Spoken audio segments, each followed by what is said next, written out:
Hello and welcome to Crumbs to Gourmet. I am Chef Joel and I'm going to talk about a recent trip to Amritsar. A chicken dish which I've eaten on the road. Don't get me wrong when I say on the road. I'm talking dhaba. I'm talking food made with love, care and tender. What got me going is this dish was so simple but so flavorful, packed with masalas that I decided to try it at home.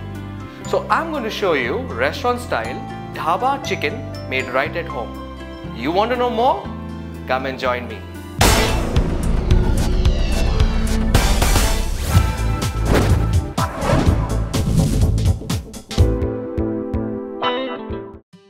So for our chicken dish, we require 1 kg chicken cut into curry size pieces. So I got 1 kg, it will serve about 4 to 5 people. And we have for a marinade, we require a teaspoon of turmeric powder, about 2 teaspoons of red chilli powder, about 1 teaspoon of cumin powder or jeera powder, about 1.5 teaspoons of dhaniya powder or coriander powder, and 1.5 teaspoons of salt. Then I have about a cup of dahi or yogurt. Then we require 4 to 5 bay leaves, 4 to 5 cloves or lavang, and 4 to 5 green cardamoms.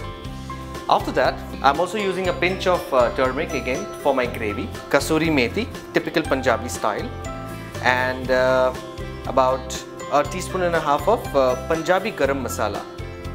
I'm using about 1.5 teaspoons of chopped ginger, 1.5 teaspoons of garlic, and 8 green chillies sliced thinly. Then I've got about 1.5 teaspoons of coriander leaves. I've got 3 chillies which I'm going to use as a garnish, and about 1.5 teaspoons of ginger again. Now I've got close to about 3 large tomatoes cut into dices, and I've got 5 onions which I have fried. Use a little pinch of salt, sugar to give it a nice brown color, typical Punjabi restaurant dhaba style onions, and then I have blended it in the mixer. So I've got this nice paste over here. And lastly but not the least, I have got cashew nut, about 2.5 tablespoons of cashew nut which I have boiled for about 10 minutes. Send it into the blender, put about a teaspoon of yogurt just to give it a nice creamy mixture, and this is what I have. So come on and let's prepare our chicken dish now.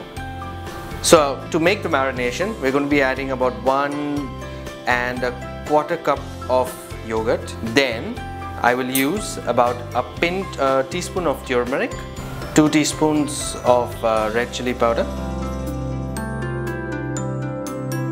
1.5 teaspoons of jeera powder,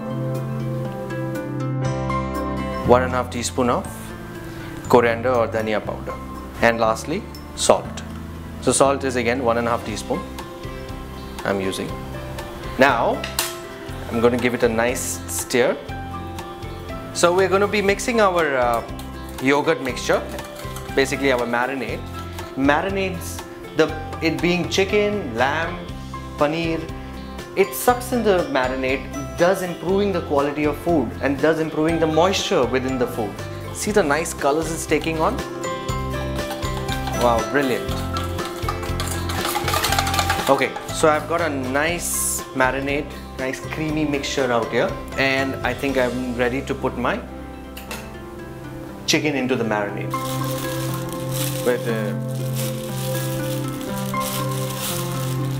Okay, this is yummy. Now I've used this bowl out here to put my chicken because I don't want the water that you can see over there. Now this water will ruin the marination. I want the yogurt to stick. I want the marination to stick on the chicken, like this way. Okay, so that's that.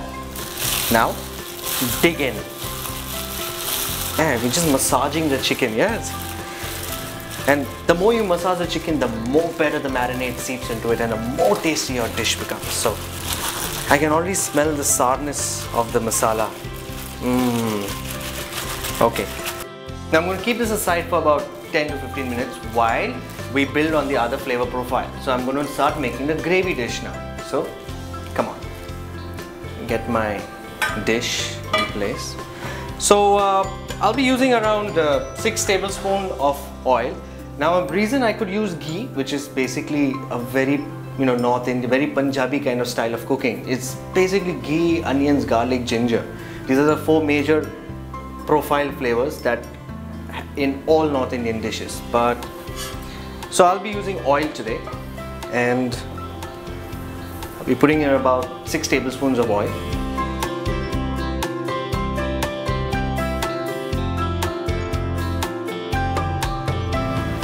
Alright, so 6 tablespoons of oil. I'm going to start my gas.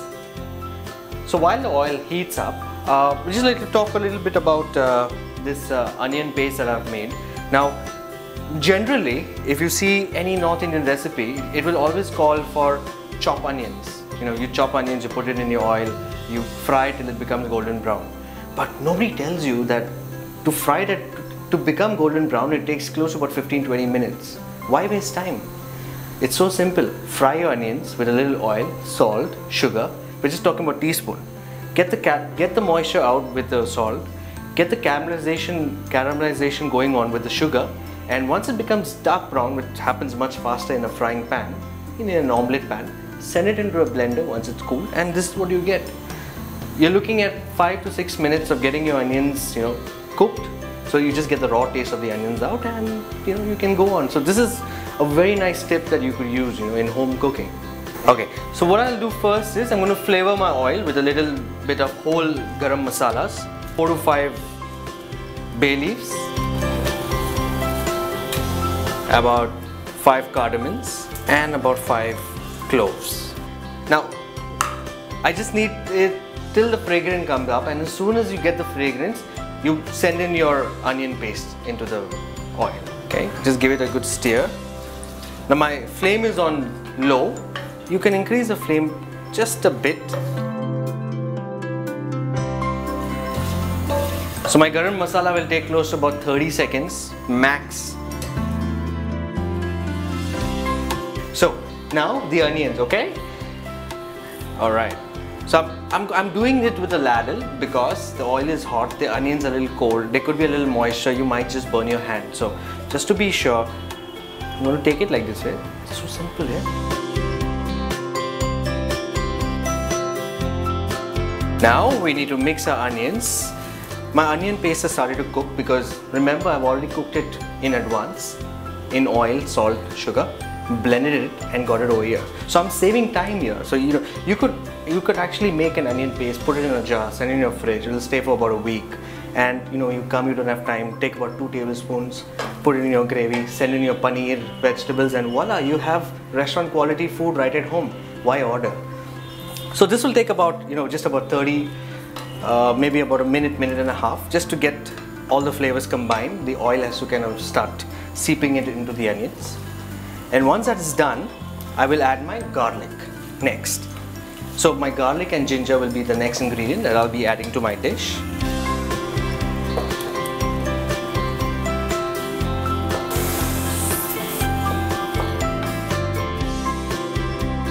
Another very essential tip whenever you're making food like this way is, now I know the measurements because this is my recipe, but if you're making it, always ensure that you put 2 tablespoons of onion paste into the gravy at a time and then start mixing it, so that you want everything to just blend in and give you the right consistency of restaurant quality food made right at home. So I'm just going to add my garlic now.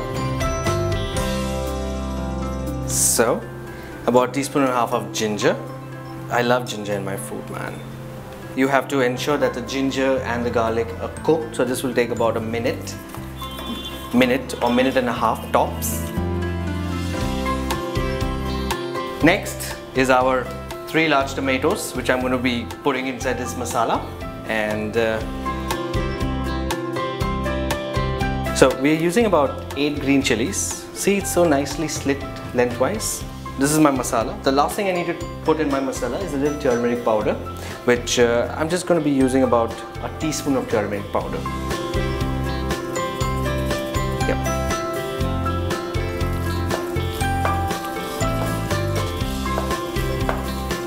Okay.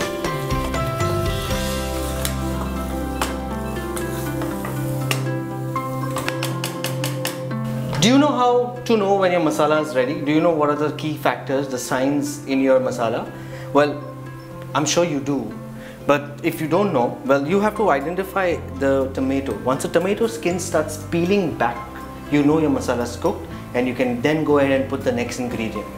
So my masala is ready. I just need to season it a bit. So I'm just going to be adding just a teaspoon and a half of salt. So as of right now, I've added about a teaspoon and a half there and a teaspoon and a half here. So far so good. And give it one good stir, and then we add our chicken.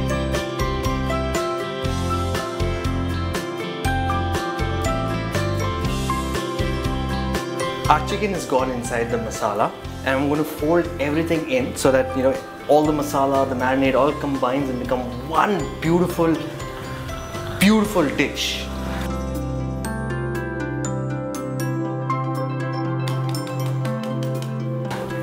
So this is what I'm going to do right now. I've seasoned it. I'm going to shut it now and come back after 5 minutes and then add in the rest of the ingredients, okay? There we go.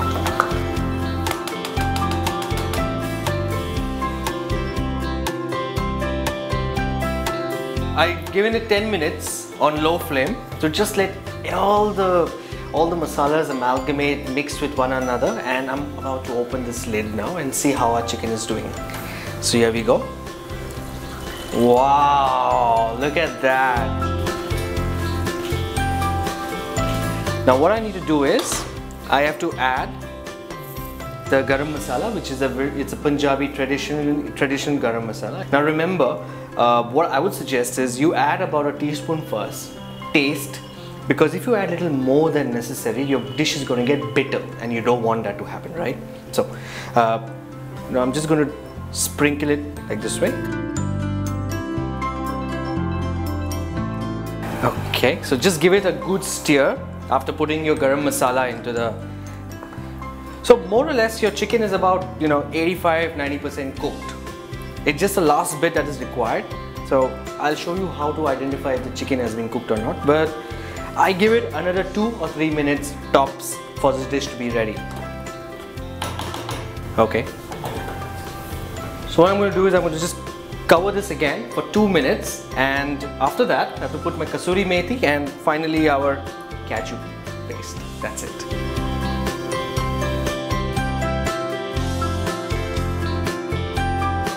Alright, so let's take a look into our dish now. This is delicious. This is it. The world stops here for me. Okay, so now I need to add in my kasuri methi. So I'm just going to add again just a bit of it.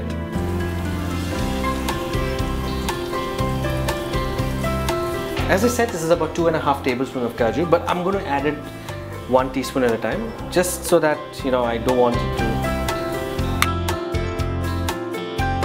Okay, so I have put about a tablespoon of cashew paste. I don't think I'm going to be putting any more, and just my last bit of salt. I think it's very essential. So I would have ideally have put about, you know, 15 to 18 grams of salt in overall on this dish. So I think that's fair enough. We are supposed to have close to about 5 grams of salt in every meal, or 5 grams in a day, depending on how, you know, how your blood pressure is. But I think when you're making a dish like this, it has to taste classic. So that's it. Our dish is ready. I'm just going to cover it for the next 2 minutes, keep the fire on low, and then switch it off and just let it rest for about 10 minutes, and then let's plate out.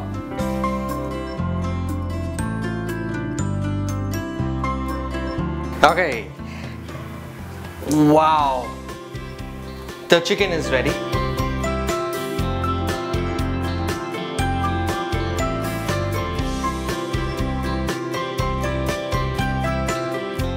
So I'm going to garnish it with a little dhaniya or coriander leaves. So just want to... some green chillies and some ginger.